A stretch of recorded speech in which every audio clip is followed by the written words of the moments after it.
Next on the agenda is a Property Tax 101 with Kathleen Ireland. I will have to say here that I've been on this committee 5 years, and as a former county commissioner and working with property tax, I always learn something new, so it's great to have you with us. Please introduce yourself and who you represent, and the time is yours. Thank you, Mr. Chairman.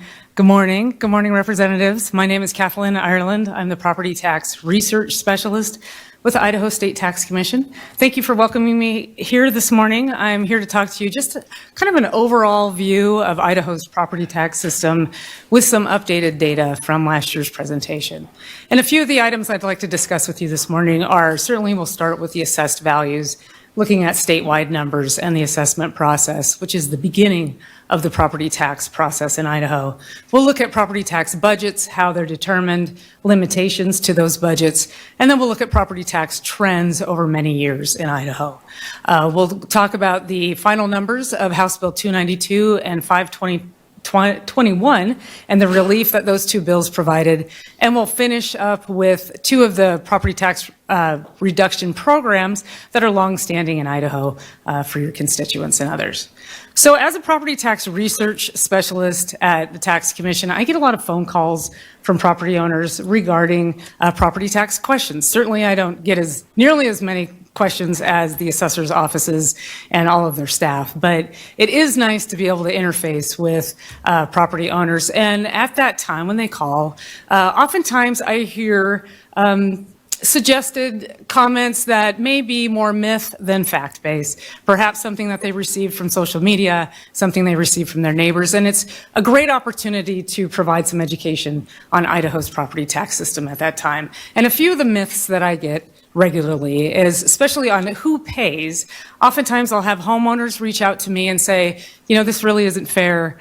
I'm a homeowner. I pay all the property tax. No one else pays property tax in Idaho. And if we look at the 2024 data, we see that primary residences, meaning that those are homes that are owner occupied, receiving the homeowner's exemption, they're without relief in 2024, they would have paid 47.8% of all property taxes levied in Idaho. If we couple that with all other residential properties, meaning second homes, rentals, up to fourplexes, all considered residential, the combination of that would have paid 71.3% of all property taxes in Idaho. Excuse me, the 71.3 is after relief, if I might make that clear. So another myth that I hear is who spends it? Oftentimes I'll hear property owners say, I don't have children, I'm paying for schools. Schools are the only ones who spend property tax dollars. And if we look at the 2024 data, following the relief afforded from House Bill 521, we see that schools paid or utilized 20% of their budgets for property tax, from property tax. Thirdly, another myth that I receive is the sources of income to local governments. Oftentimes I'll hear that local governments are only funded through property tax, and therefore the complaints I hear is, I saw a new park bench, that wasn't necessary, why are they spending my property tax dollars on such things? And if we look at the most recent census data, fiscal year 2022, looking at all revenue sources to local governments, we see that property taxes typically make up about 24% of local government budgets in Idaho. The myth I hear most often is, usually around the time that assessment notices are mailed out to property owners, which is by the first Monday in June, I hear property owners suggest that, you know, my assessment went up again this year. That's completely unfair. It shouldn't go up every year.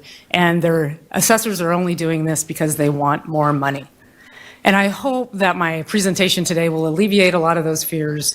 Certainly, Idaho has a budget-driven property tax system, and the value that the assessors quantify is utilized in the levy calculation as the denominator. The numerator, the driving force of those levy rates, are the budgets of the taxing districts. Again, Idaho has a budget-driven property tax system. So when we look to statute, of course, the assessment of property is number one in our property tax system, the assessors have to go out and annually assess all parcels in their jurisdiction. This is according to Section 63-205. County assessors will value local properties of real and personal in nature. So that could be anything from a mobile home up to an industrial complex and the personal property of the equipment inside that industrial complex. The Tax Commission is the assessor for utility properties. And of course, utility properties are barge lines, pipelines, telecommunications, electric utilities, railroads, etc. When we look at statute again, all assessors are required to appraise properties every year or index annually. Assessors are on a 5-year reappraisal cycle, meaning they need to field inspect every parcel in their jurisdiction at least once every 5 years. Certainly, they're going out in their various neighborhoods much more often than that, but they will field inspect 20% roughly of all the parcels in their jurisdiction annually. That other 80% also is required by statute to be annually assessed to market value. And we utilize statistical analysis based on the data that the assessor's offices are able to gather and come up with median rates to look at that level of assessment to be at market value.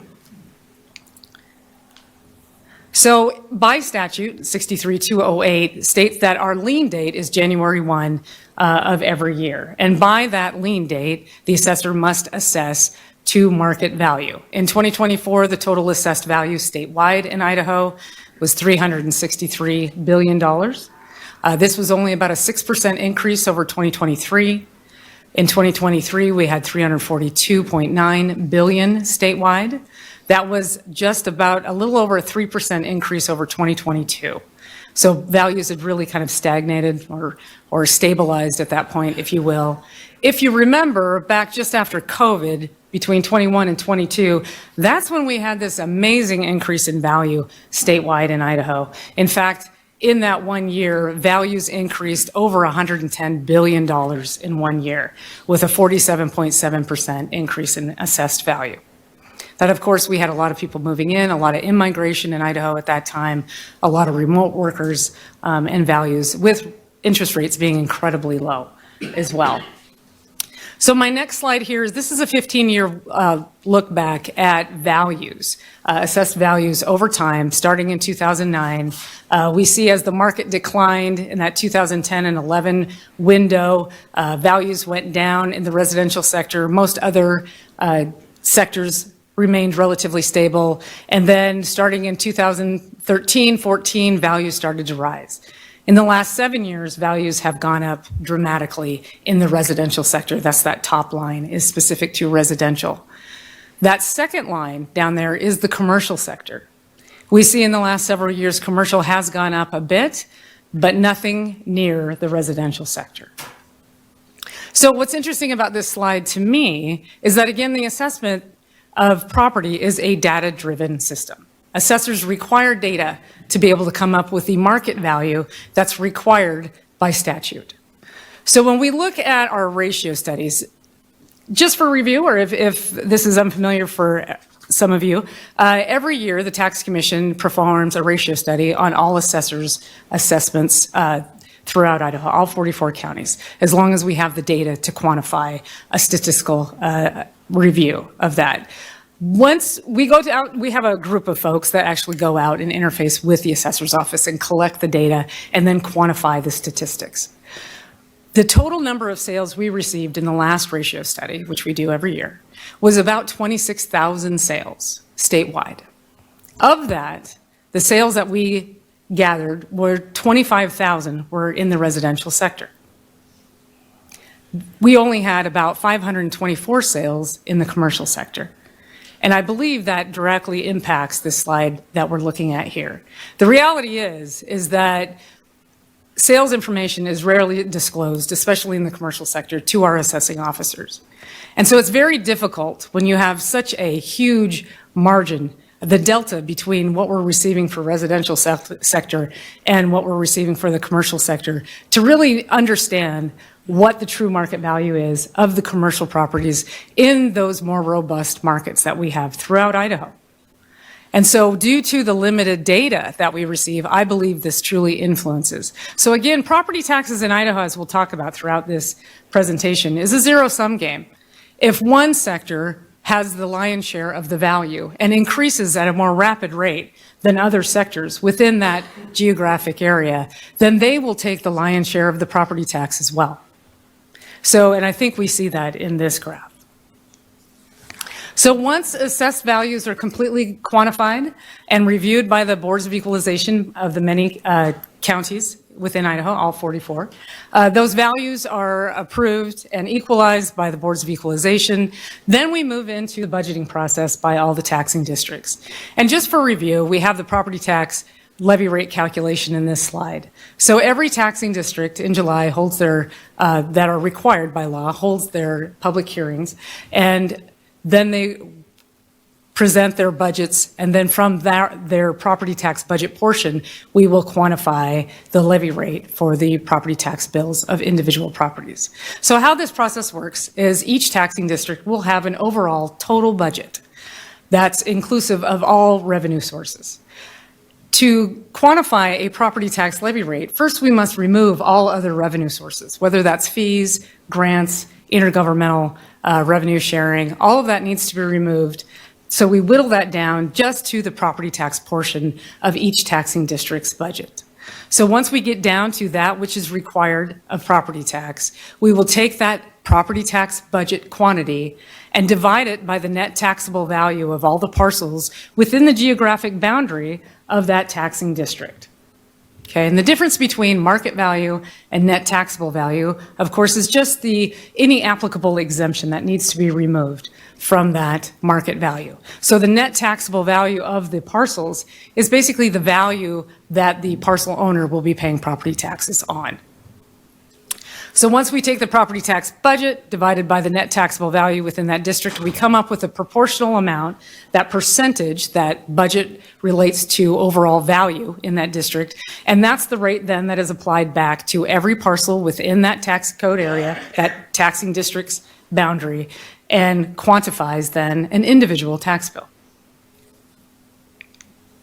So here are the other revenue sources that taxing districts are generally afforded. Again, I'm looking at fiscal year 2022 from census.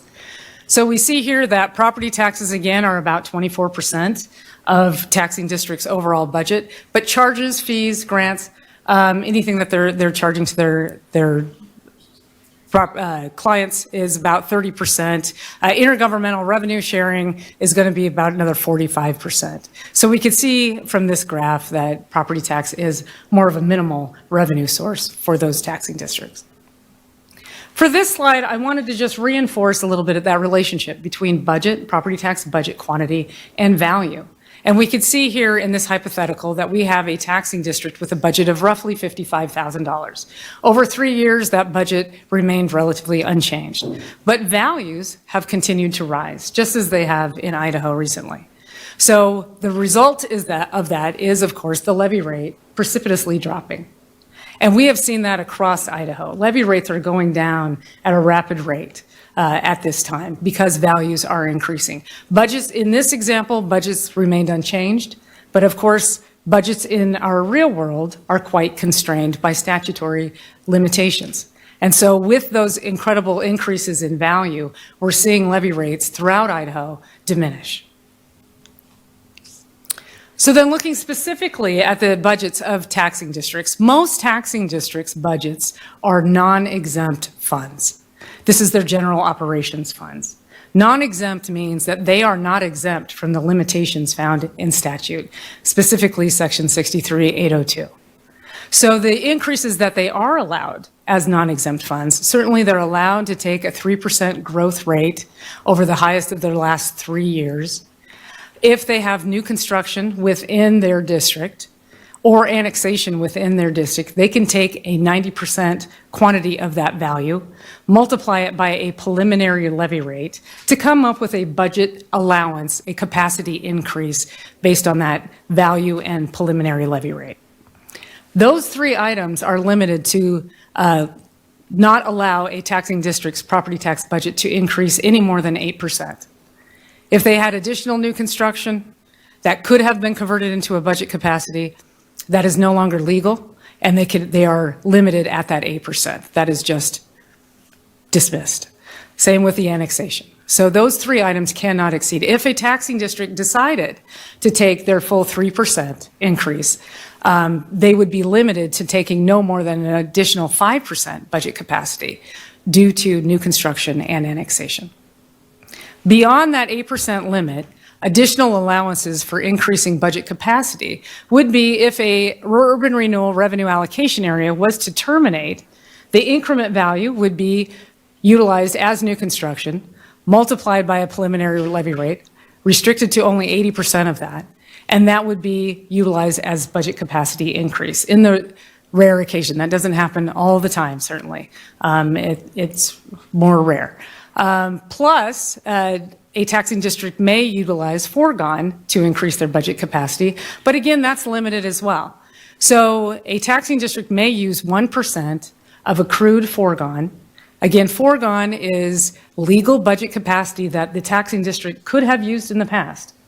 That was absolutely an allowance that was legal to them to take their maximum budget. But they chose not to. They chose to take something less, and as long as that was a legal quantity of budget capacity, they could have foregone that, banked it for future use. So now to use that foregone, that is limited to just 1%, which adds to the base budget of foregone. If they have additional capital improvements, they can temporarily take an additional 3%, but again, that does not add to the base budget. So that is a temporary utilization of any foregone amounts banked.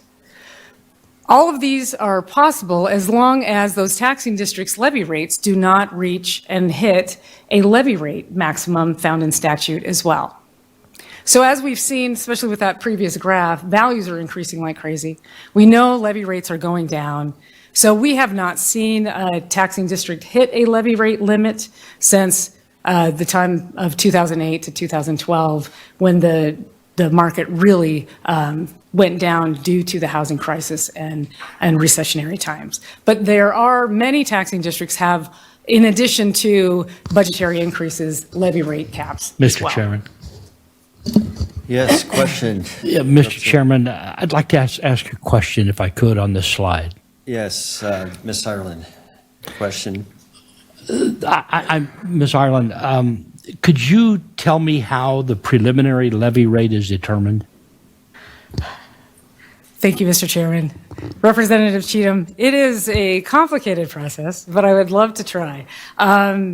So the preliminary levy rate is basically looking at, if I may back up just a second. So previously, taxing districts would just utilize the last year's levy rate to quantify the budget capacity increase for new construction or annexation.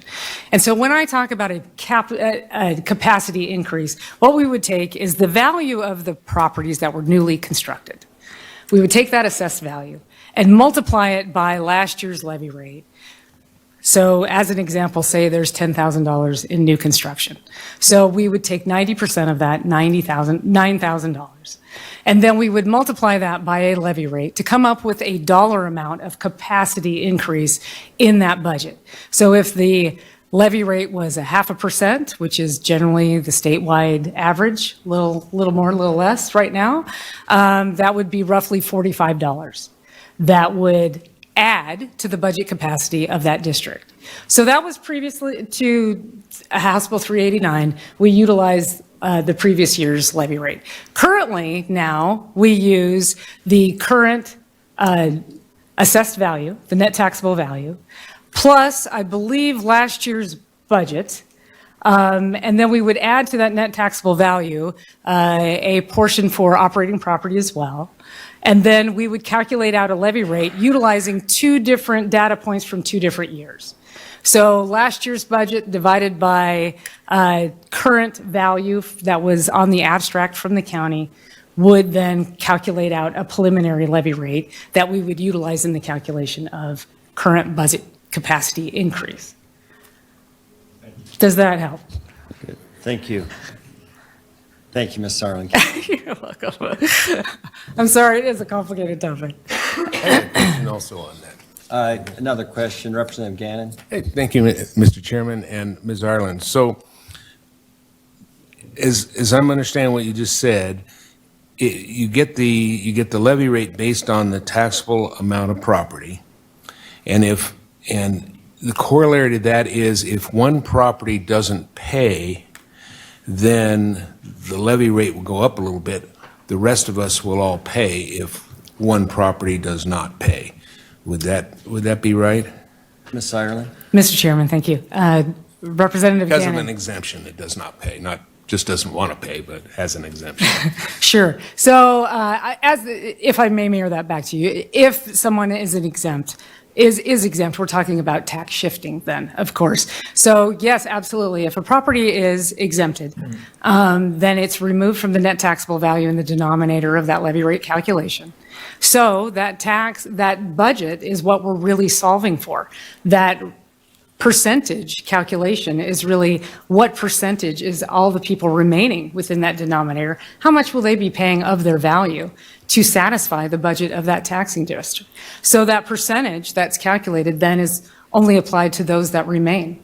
And so because that budget is the annual budget, it needs to be paid by those who are left. So that property that was exempted and pulled out of that net taxable value in the denominator, then their tax burden is now shifted to those that remain. So yes, sir, you're exactly right.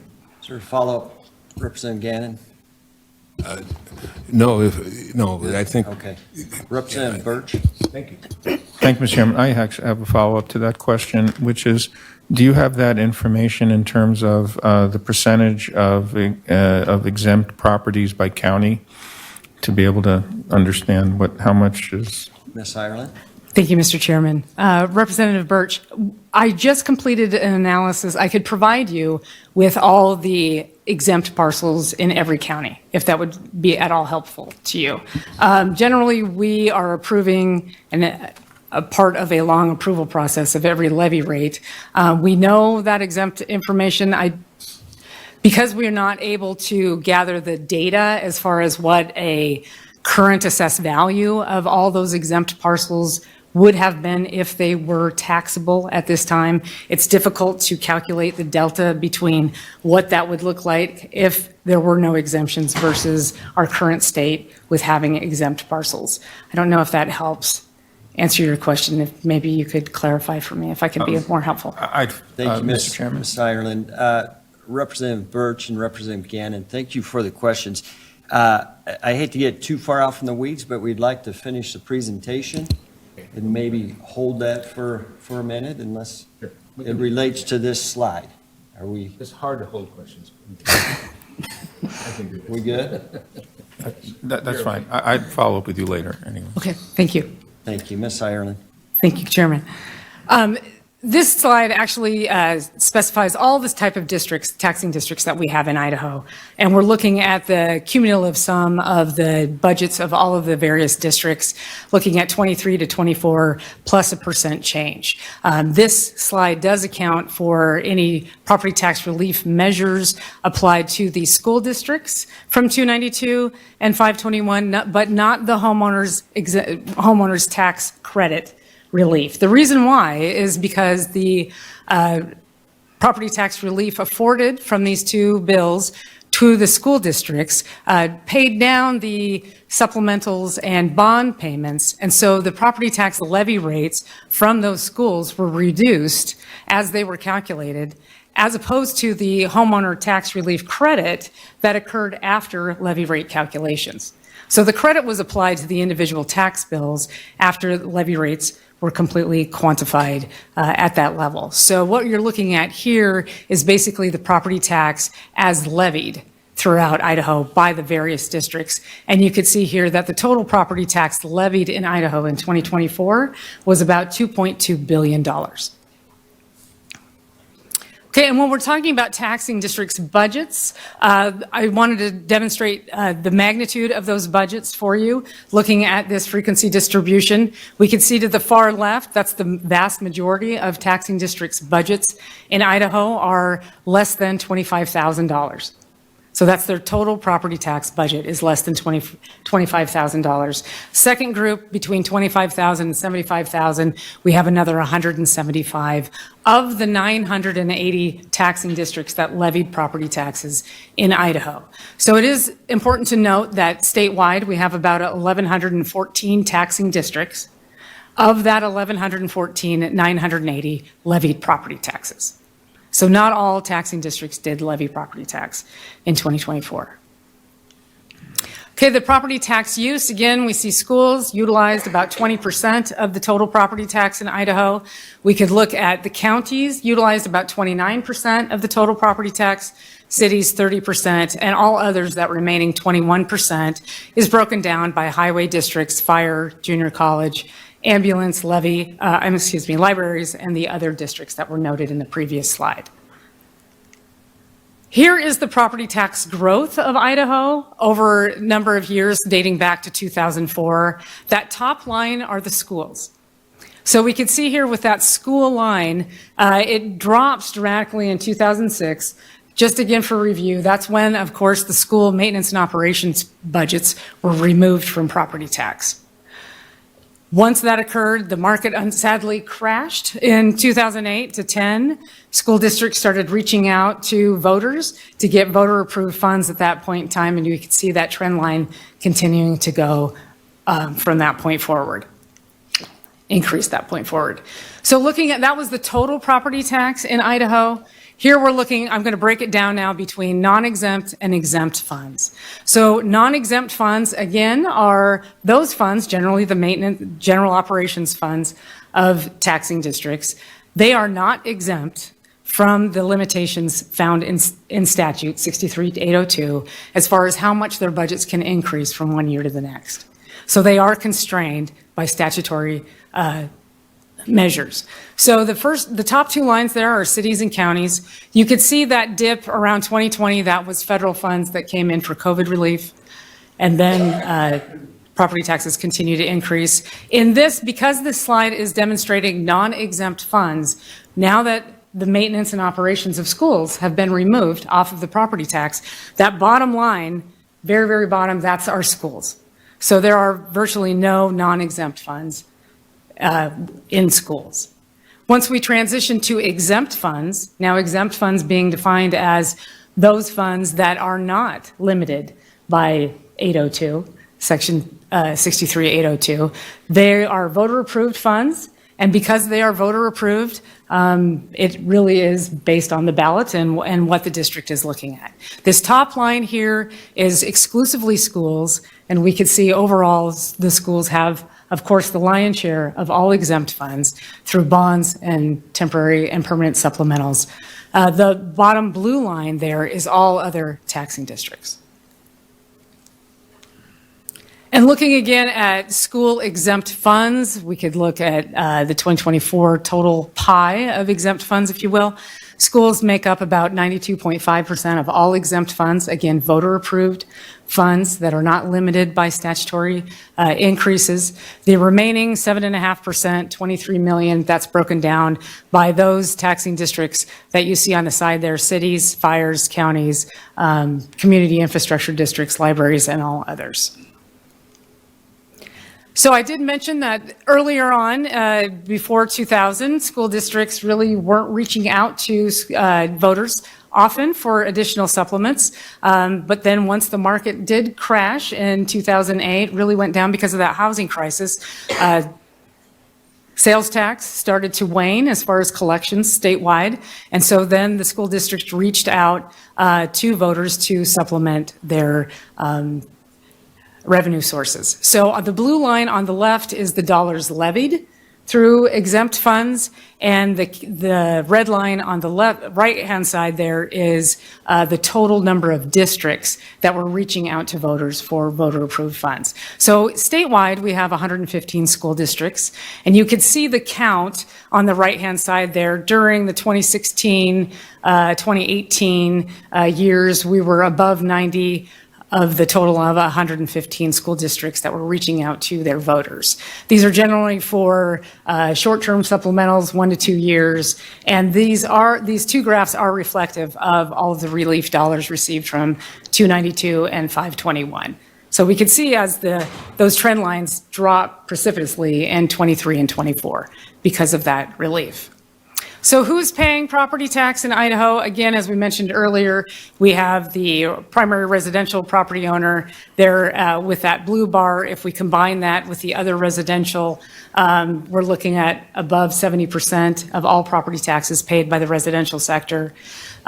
Commercial comes in at 24.6. Agricultural land, 1.6% of all property taxes in the state of Idaho, where mining and timber properties are paying 0.2%. And all utility companies, again, those electric utilities, railroads, barge lines, pipelines are paying 2.1% of the overall property tax in Idaho. Again, to concentrate on the primary residential sector, new information in this slide is just looking at all taxable value again. So all residential is greater than 75% of all value in Idaho is in the residential sector.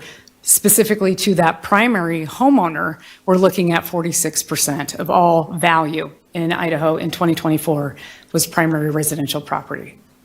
So this slide is basically a graph looking at rates of change. So in this graph, the blue bars are the average rate of change of assessed value from one year to the next. So a large blue bar, of course, means a large quantity of increase in value. The orange bar here is showing a rate of change of tax associated with the primary residential sector from one year to the next. So we could see back in 2011, certainly values were going down because of the housing crisis, and property taxes were quite minimal at that time as well. Values started to increase in 2017, and the point of this slide is to really show that there is not a one-to-one relationship between value increase and the quantity of your tax bill, especially for the residential sector. Residential sector is taking the lion's share of value and paying the lion's share of tax. But again, that relationship between value and tax is not one-to-one. Because we are satisfying the budgets of those districts and budgets are constrained, value is just that denominator. It's just applying that equalized rate across all sectors that are paying to that district. Where it really becomes obvious is when we're looking at 21, 22, and 23. So that's when we saw that grand increase in value throughout Idaho, starting in 2021. Notice that the tax bar is not, that rate of change is not equal to the value rate of change. Again, we're just trying to satisfy that budget. Sadly, because residential has that lion's share of value, there will be tax shifting towards the residential side because commercial and the other sectors are not keeping up with the same rate of change that residential is receiving. Certainly in 2022, there was that huge $110 billion that came into Idaho in assessed value. And again, the tax quantity did not follow suit. So the point of this slide, again, is just to show that that is not a one-to-one relationship in those two variables. We spoke about foregone just briefly. Here is the total amount of foregone that taxing districts have reserved over the many years. So that top line is all taxing districts. Again, this was a quantity of budget capacity that those taxing districts had every right to levy for, but they chose not to. So they chose to lower their budgets and reserve that for a future use. So the latest year I have in this graph is 2022. At that time, we had greater than $140 million in reserved foregone. Counties are the second line below there, cities below that, and then all other taxing districts as well. Okay, and when we look at Idaho in relation to our neighboring states, this again is based on census data. The latest data, again, 2022, 100% would be the national average in this slide. And we could see here that Idaho is much less than any of our neighbors and certainly significantly lower than the national average. And if we look at that tax burden regarding property tax a little more for the folks in Idaho, when we look at the variables of property tax based on dollars of income, one being the highest in the union, Idaho ranks 45th. So we are paying property tax 35.5% below the national average. If we look at that, the variable based on per capita, Idaho again ranks 45th. And again, on this strata, we're looking at 44.7% below the national average. So if I transition to the final numbers from House Bill 292 and House Bill 521, they are as follows. So again, the School District Facilities Fund, due to House Bill 292, they did receive about $107 million. That school district relief monies was to pay down the temporary supplementals and bonds. So if a school district did not have those, then those funds were to go into a reserve account for future capital improvements. So of that money, 97.7 was to pay down property tax payments for property owners in Idaho by paying off the bond payments and temporary supplementals. By House Bill 521, that increased up to 128 million. The homeowner tax relief in House Bill 292 was almost 200 million. In 2024, that did go down because of the surplus eliminator. There wasn't as much surplus then, so that went down to 117 million. The third program in House Bill 292 was the additional tax relief. That provided some property tax relief to all parcels within counties. That program was eliminated in 521, and those funds were then redistributed to the homeowner tax relief and the school district facilities fund. And if we break House Bill 292 down a little bit further, we look in 2023 without relief, property taxes statewide would have been $2.26 billion. With House Bill 292, the relief that was afforded to homeowners, school districts, and all other parcels, the homeowner tax relief monies paid down that total property tax by 9%. The school district facilities fund additionally paid down total property tax by an additional 4%. And then the additional tax relief was an additional 1%. In 2024, looking at House Bill 521, total property taxes statewide would have been $2.32 billion without any relief. With the relief afforded from House Bill 521, that total property tax quantity went down by 5% due to the homeowner tax relief, and an additional 6% due to the school district facilities fund. Okay, my final two slides are just sharing longstanding property tax relief programs that we do have here in Idaho. And of course, the first one is our circuit breaker program. This is a income restricted program for older Idahoans, perhaps disabled Idahoans, widows, widowers, and that could provide a $1,500 tax credit, up to $1,500 property tax credit for those eligible applicants. So additionally, with the income restriction, in 2025, you can't earn more than $37,810 to qualify for the program. Also, your home cannot be valued greater than 200% of the county median assessed value of parcels receiving the homeowner's exemption. Also, your house cannot be greater than 400,000 or 400,000, one of the two variables. Applicants must apply annually with their local county assessor by April 15th. Additionally, we do have the 100% service-connected disabled veterans program. There's no income test for the disabled veterans program, and that could also afford a $1,500 credit for those who qualify. In 2023, we had 25,371 approved claimants for the circuit breaker and disabled vets program. That equated to about an average of $952 in tax relief to each claimant, to a total cost to the state of Idaho of $24 million. Excuse me. This program, again, is, of course, state funded. There's no loss of revenue to the underlying taxing districts for folks receiving circuit breaker monies. This is not an exemption, so there is no tax shifting to other people within those taxing districts, and this is not subject to repayment. Our last program, my last slide here, is to talk about the property tax deferral program. This was created in 2006. This does require equity in the home. This is very similar to a reverse mortgage, if you will. So this is income restricted as well. In 2025, you could earn no more than $60,170 to qualify for the program. And the deferral does last as long as the claimant lives in their home and does not have to be repaid until the property is sold. So there is an interest rate to the loan for those who are in the program, and that interest rate in 2024 was 6%.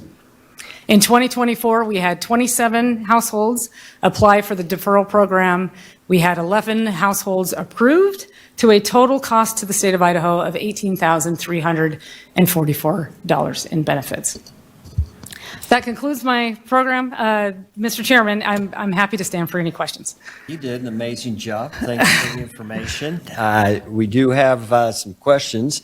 Representative Gannon. Thank you, Mr. Chairman, and Ms. Ireland, thank you for being here today. So just getting back to exemptions, and so I'm clear how they would work. Take a big one. As I understand it, there's a company that has been inquiring about a $4 billion data center. Could you comment on that? How that would work if the company brought a $4 billion data center to a location in Idaho? And that'd be a $4 billion investment. How would that work property tax-wise for that company? Ms. Ireland? Mr. Chairman, Representative Gannon, my understanding of a $4 billion investment, if it was within one company, within one county in the state of Idaho, they would be afforded the ability to apply to the local county for the 634502 investment property tax exemption, if you will. And so that exemption with a $1 billion investment within one county over a investment period of 84 months, if they invested that $1 billion, they would be capped at an assessed value of $400 million.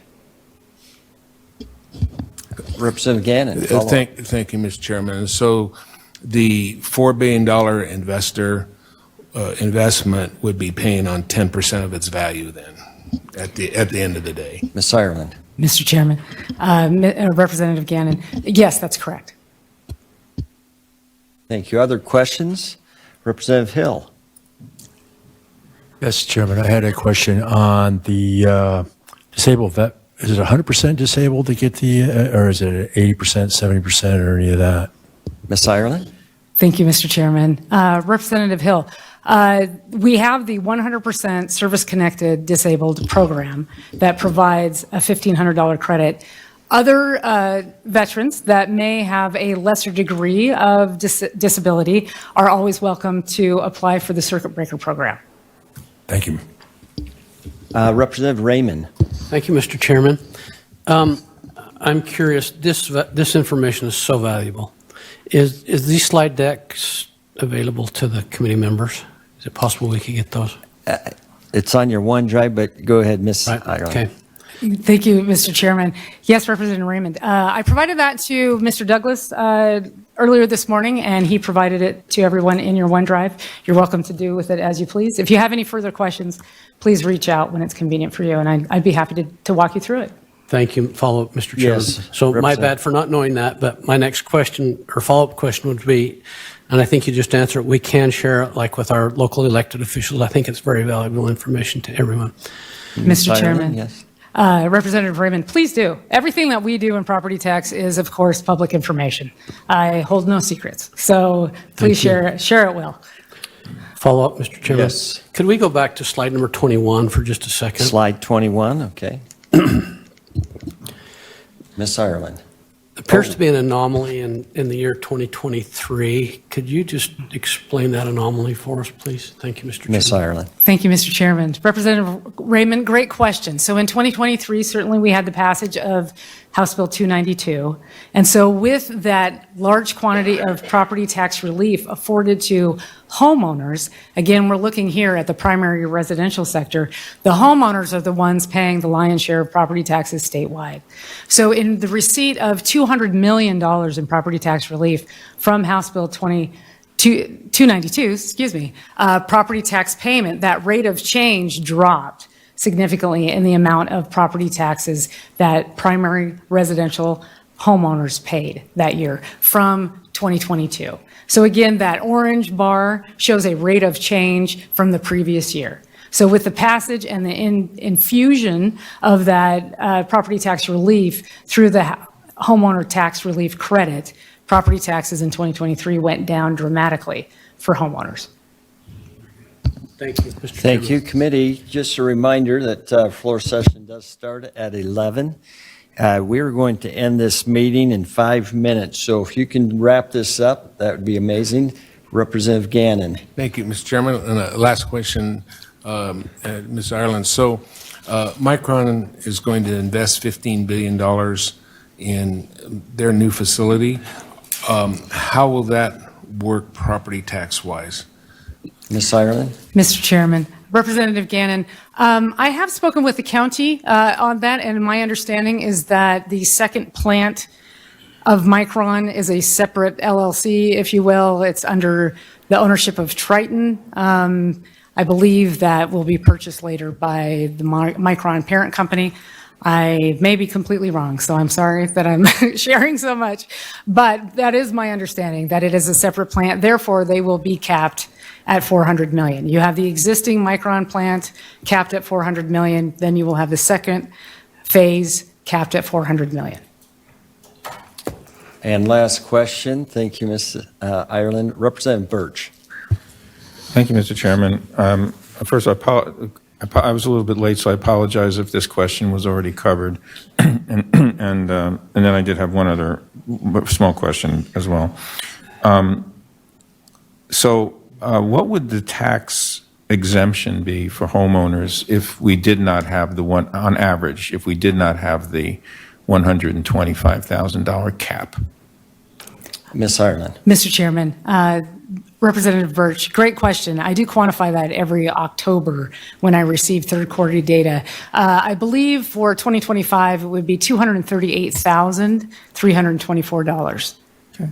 And one very last question, if I may, Representative Birch. which may be referred to, and this is not a property tax question, but one thing that I've been trying to learn is how much money each county puts into the general fund versus how much they take out of the general fund. And is this something that the Idaho State Tax Commission could help me be able to find out or determine? Ms. Ireland, if you have that information offhand, if you need to report back, you can do a sidebar with. Yeah, I don't expect the answer here now. I just wanted to know if you had that information or where I might be able Ms. to get it. Ireland. Mr. Chairman and Representative Birch, I don't know that we do, but I certainly could look into it, and I'd be happy to talk with you about that later. And would the tax commission be the right place to maybe have that conversation? Property tax or a local tax? Excuse me, Mr. Yes. Chairman, Representative Birch. Property tax being a local tax, we do review levy rates, and we do look at quite a bit of an analysis on taxes. We could reach out to the counties and try and quantify that. Thank you very much, Ms. Ireland. Thank you for your time. Thank you. Again, amazing information in committee. We certainly encourage you to look on your OneDrive, become familiar, and share it with your constituents. I'm sure we get lots of questions regarding property tax. I did fail to excuse our noble chairman, Chairman Cannon, and would like the minutes to reflect that he is excused. With that, this meeting stands adjourned. Thank you.